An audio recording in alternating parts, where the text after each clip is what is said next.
So peptic ulcer disease or peptic ulcer, this is the ulcer that is happening in stomach, inner lining of the stomach or the upper part of the small intestine. Usually, not usually, it is in the duodenum.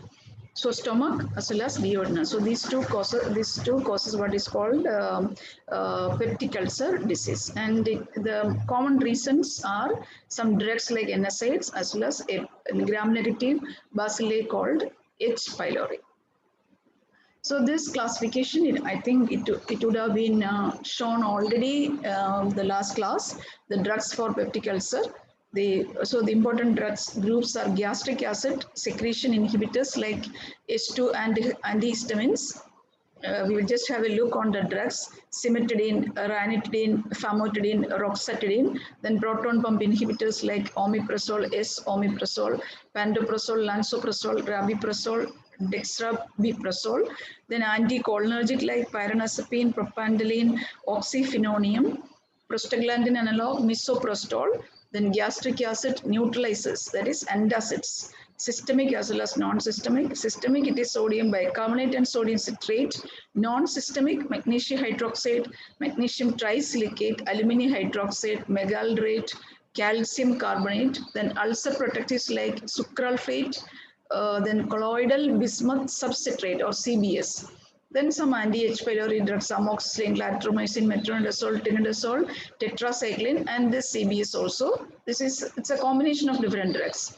So these are the drugs for peptic ulcer. Already H2 antihistamines and proton pump inhibitors, it's already taken. Is it? Is it taken? Yes or no? Yes. Yes, ma'am. It was taken. So we will see the other drugs. Only the important points of each drug we will see today. So first we will see the anticholinergic. Anticholinergic means it is blocking the action of acetylcholine. Acetylcholine usually it increases the secretion. So we will see what is anticholinergics do. Anticholinergic, they reduces the secretion. So it will reduce the volume of the gastric juice. You know, because of the HCl, all this increased formation of HCl or increased formation of gastric juice, the reason for all this peptic ulcer. So this anticholinergics will reduce the volume of the gastric juice, but it won't raise the pH. That means it won't make the juice alkaline, only reduce the volume of the gastric juice. The drugs are atropine, propandolene, oxyphenonium. We have seen the classification also. And another drug, pyranozapine. This is a selective M1 anticholinergic. It is selective on the M1 receptors. So that is about anticholinergics. Now, next group of drug, prostaglandin analog. So usually in our gastric mucosa,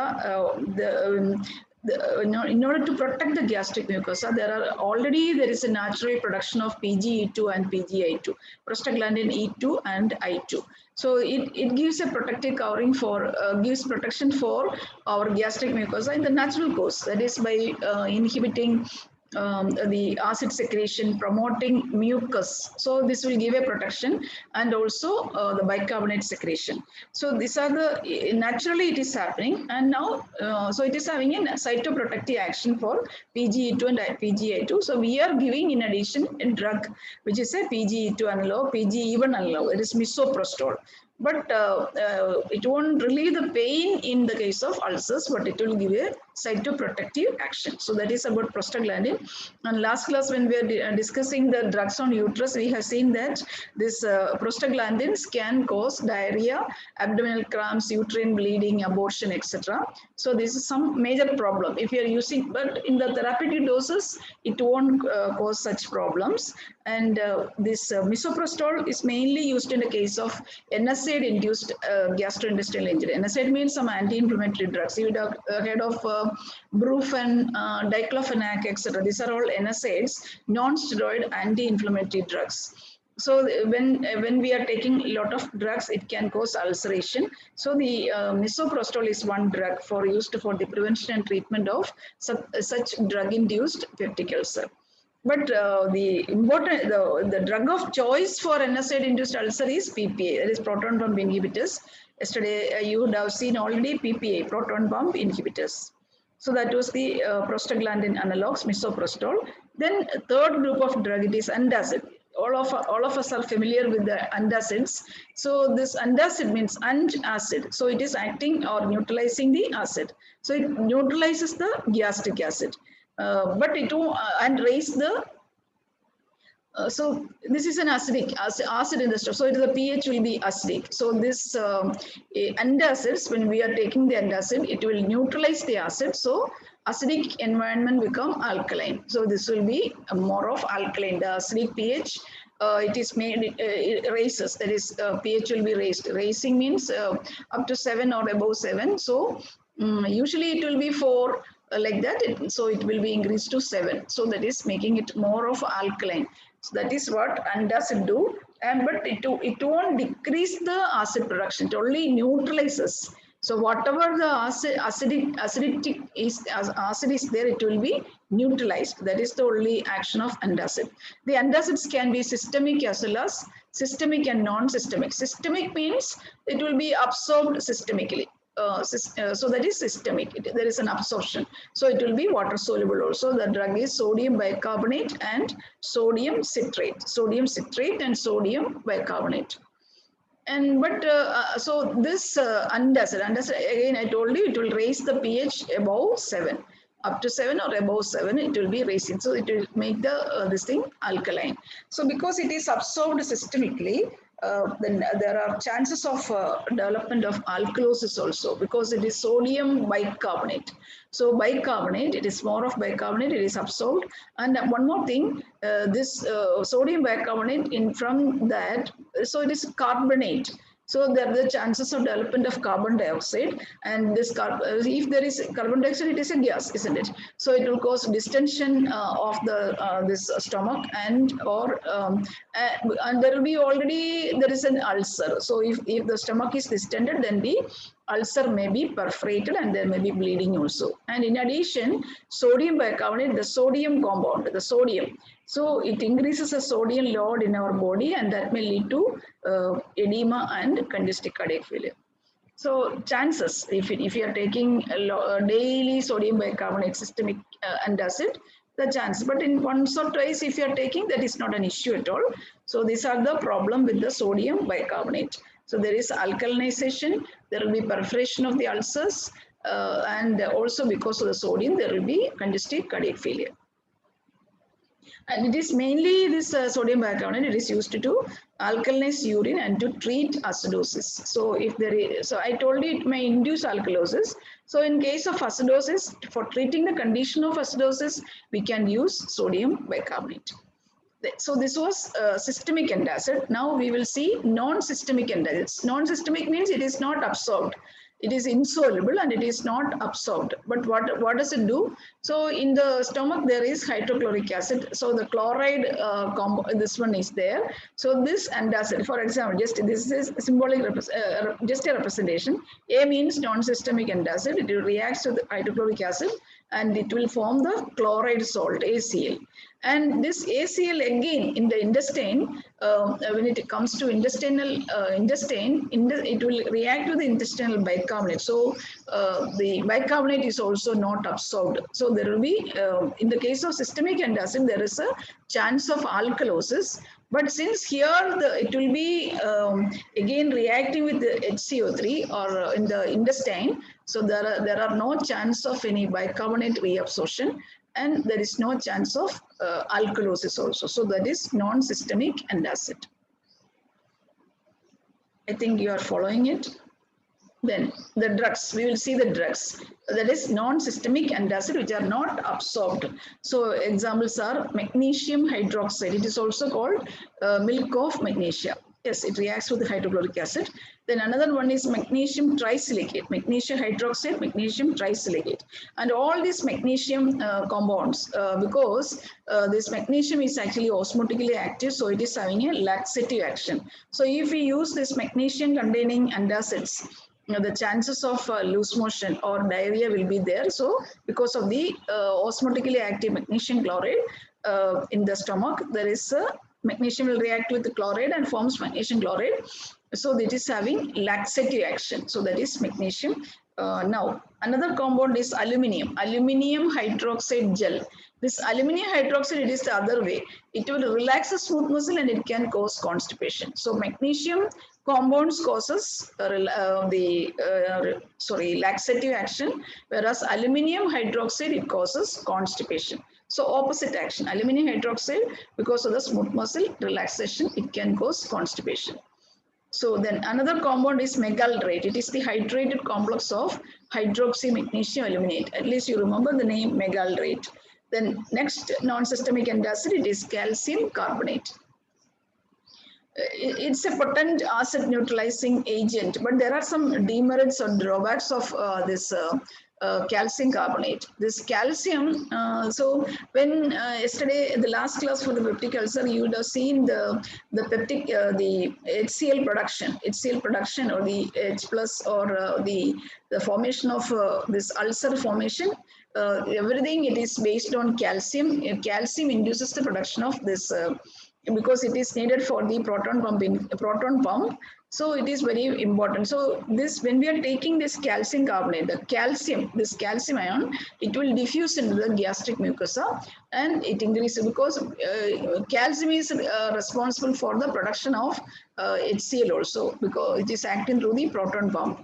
So it may induce HCl production and in the parietal cells. So we are using calcium carbonate, but after taking a lot of calcium, again chances of formation of further HCl production and acid rebound can occur.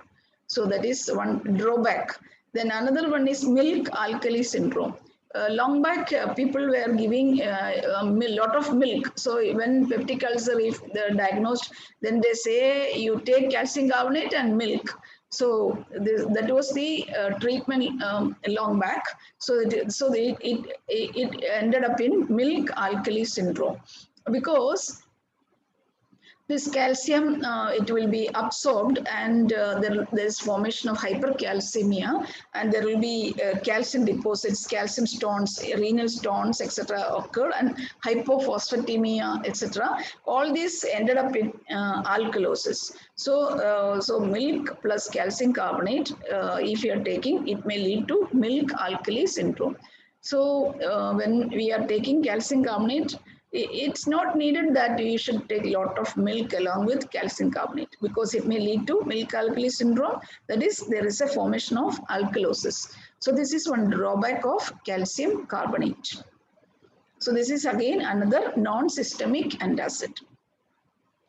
Now we will see. Now when we you would have seen many antacids, and when you just look at the combination, now the composition, you would have seen it is in different combinations. Why such combinations are used? Because, for example, this magnesium hydroxide and aluminum hydroxide. Magnesium hydroxide is fast acting. Aluminum hydroxide is slow acting. So that means if you are combining both, we will get a sustained effect. So that combination is ideal.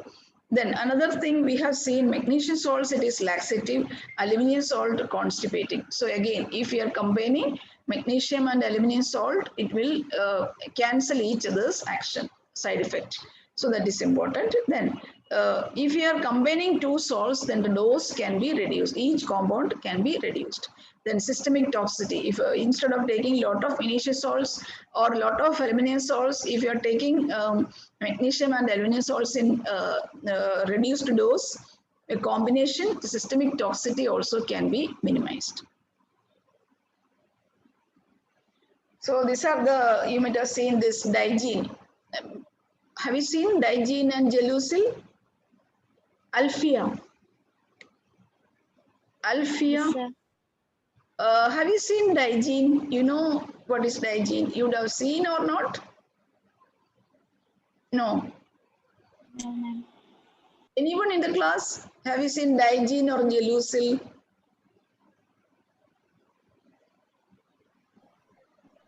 No one? Yes, ma'am. Who has seen? Jealous. Yes, ma'am. Gelusil.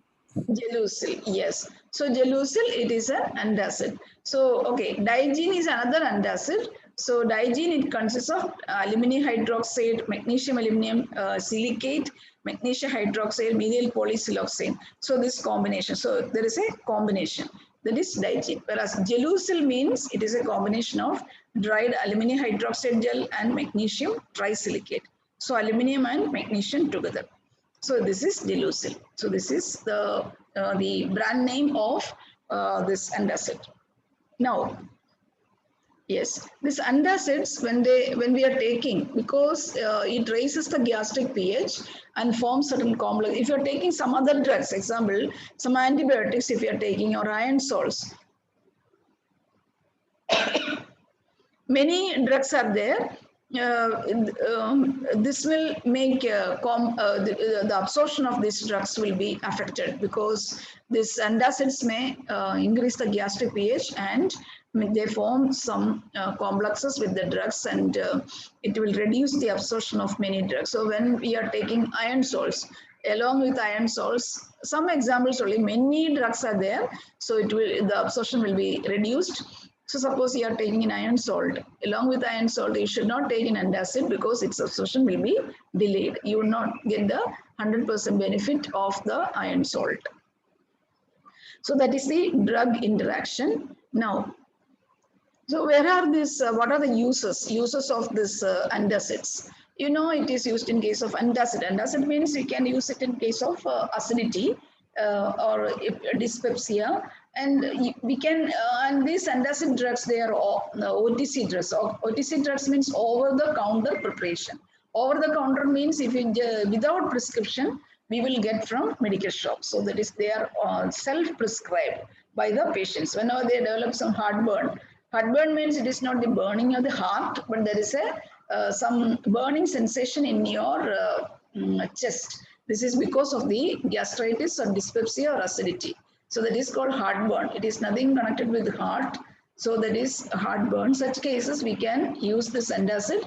So the patients will go to medical shop and they will get it without any prescription. So that is called OTC.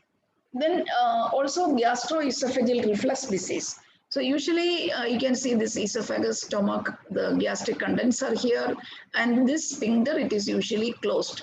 But in the reflux, gastroesophageal reflux condition, what will happen?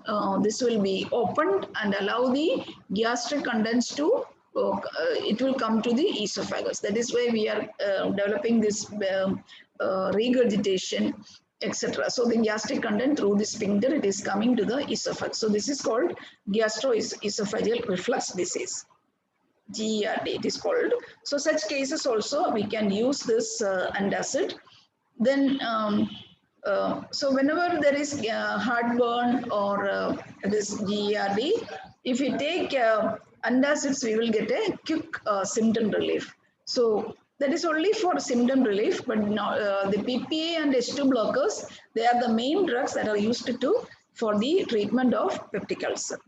Already you have studied. Now another group of drug, that is the ulcer protectives. Now we are going to give some protection for the ulcer. So the drug name is sucralfate. Sucralfate. So it is a sucrose, aluminum salt of sulfated sucrose. Aluminum salt of sulfated sucrose. So what does this sucralfate do? It is its action is in the acidic pH. So in the acidic pH, it will polymerize and it will cause the precipitation. So this picture, it shows this picture. It is the one ulcer, necrotic. This is the ulcer base. So peptic ulcer. So here, if we are giving this sucralfate, it will cause the precipitation of this mucosal proteins, and it actually forms a physical barrier. So it will, so this is a physical barrier, and any gastric acid or pepsin or any drugs that is coming in contact with, it won't touch the gastric mucosa, because already there is a protective physical barrier is formed. And when we are taking some food particle, that also it will be adhered to this protective barrier. So likewise, it will help in the healing of this peptic ulcer. So this sucralfate, it actually precipitates the surface protein and make a physical barrier. So it will cover the ulcer base. So so you can imagine there is a barrier here that is formed, and it is protecting the ulcer base, and gradually it helps in the healing of the duodenal or the gastric ulcer. So that is sucralfate. So because its polymerization happens in the acidic medium, so along with sucralfate, you should not use any antacid, because antacids will increase the pH or the, so that is raise the pH, that is it will make alkaline. Sucralfate's action is in the acidic medium.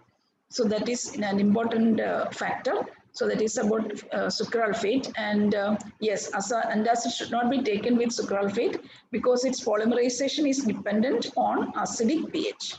Then where are this sucralfate it is used? Side effect is constipation. Then sucralfate, in addition to the use of peptic ulcer, it is also some ointment, the sucralfate cream or ointment is available.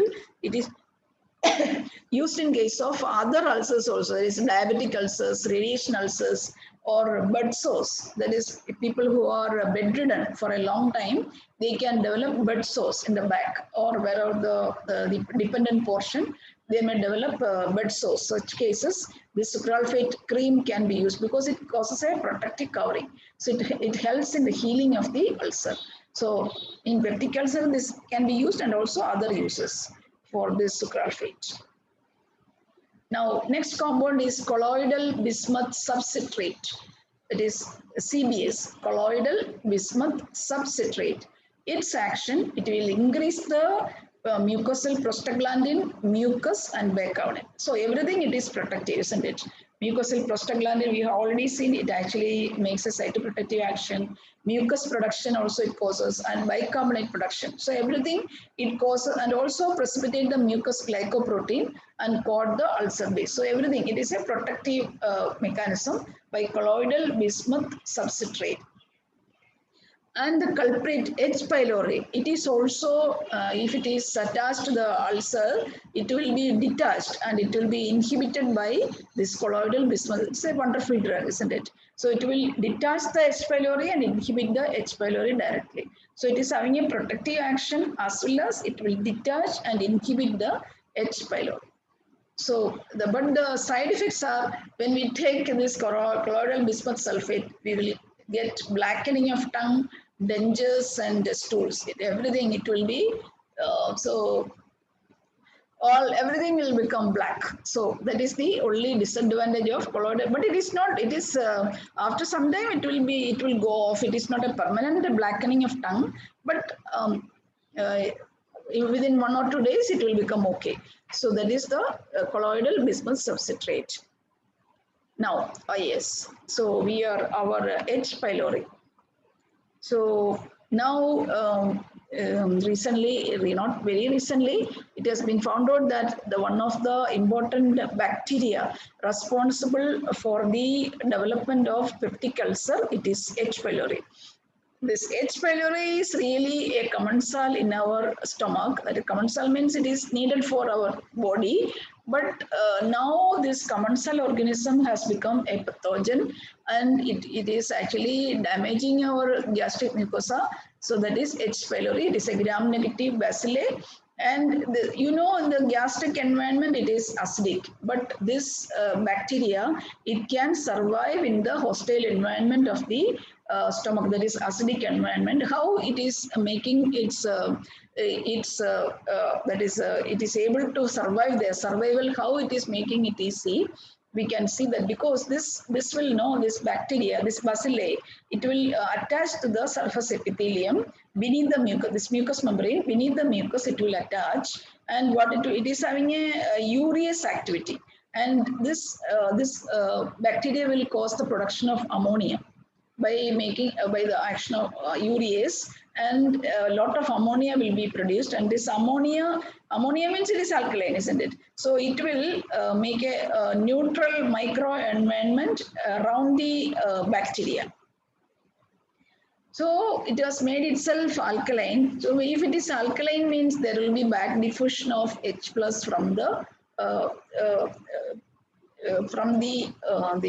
mucosa. So the more of H plus it will be secreted into the into the stomach, and that will increase the acidic environment and it will lead to peptic ulcer. So once again, it has got a high urease activity and there will be production of ammonia, and this ammonia, it will cause maintains a neutral microenvironment for the bacteria, and this causes the back diffusion of H plus ions into the stomach, and that will lead to more of there is a worsening of the peptic ulcer. So that is why this H. pylori, it is a reason for this peptic ulcer.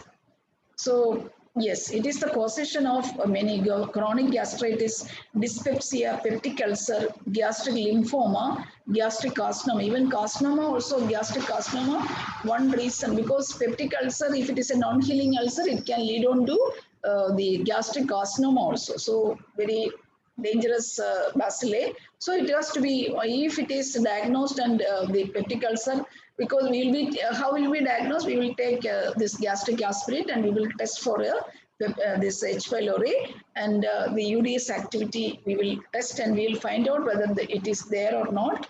And if it is there, if it is established, that is, if it is diagnosed, we have to give anti-H. pylori treatment, that is for to eradicate H. pylori.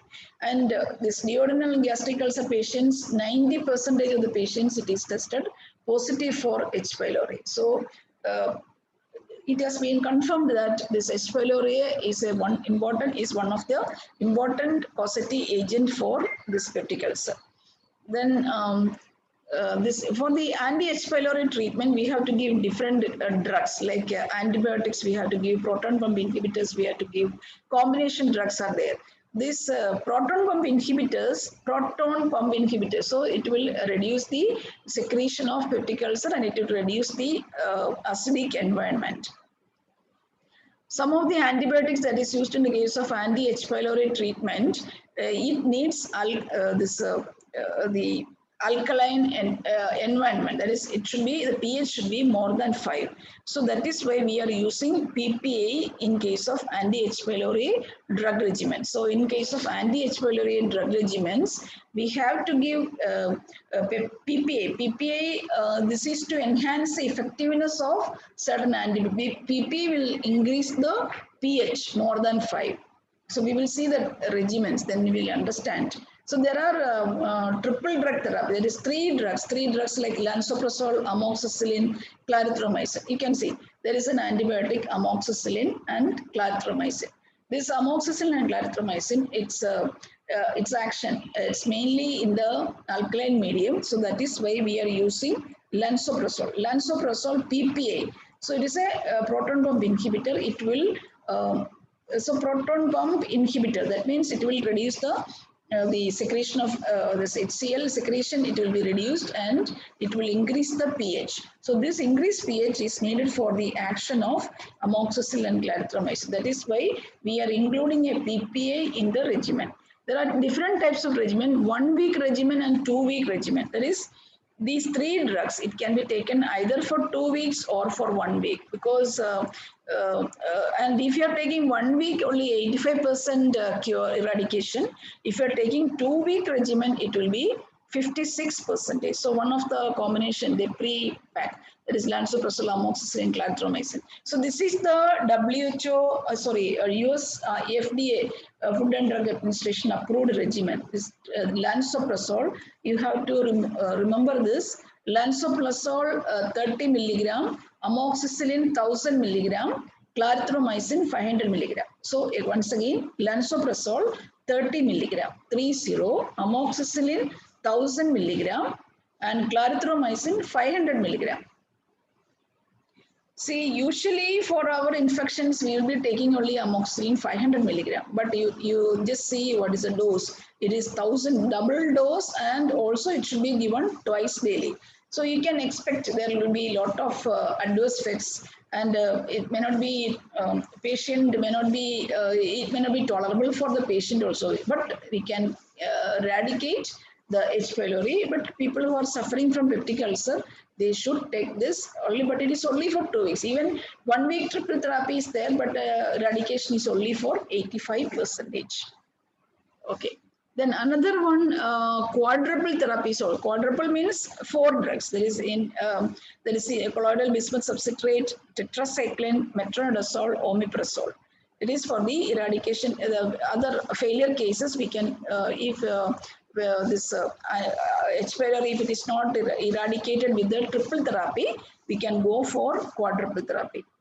And this triple therapy, you have to remember just first letters LAC. LAC. L means lansoprazole, A means amoxicillin, C means clarithromycin. Very important.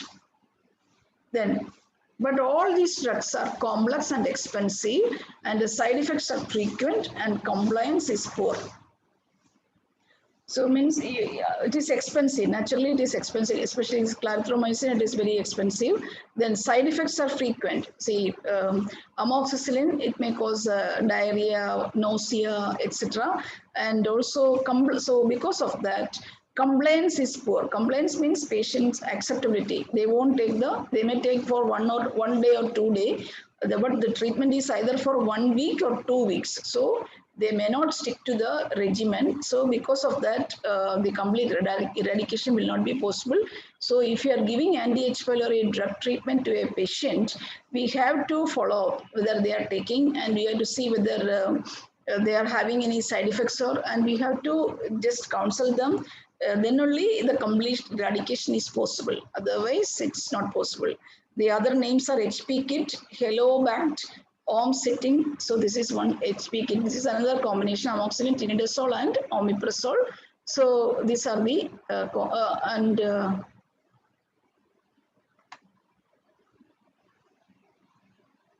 yes. So this is a combination of amoxicillin, tinidazole, and omeprazole. So this is the anti-H. pylori treatment. I think that was the last slide. Thank you.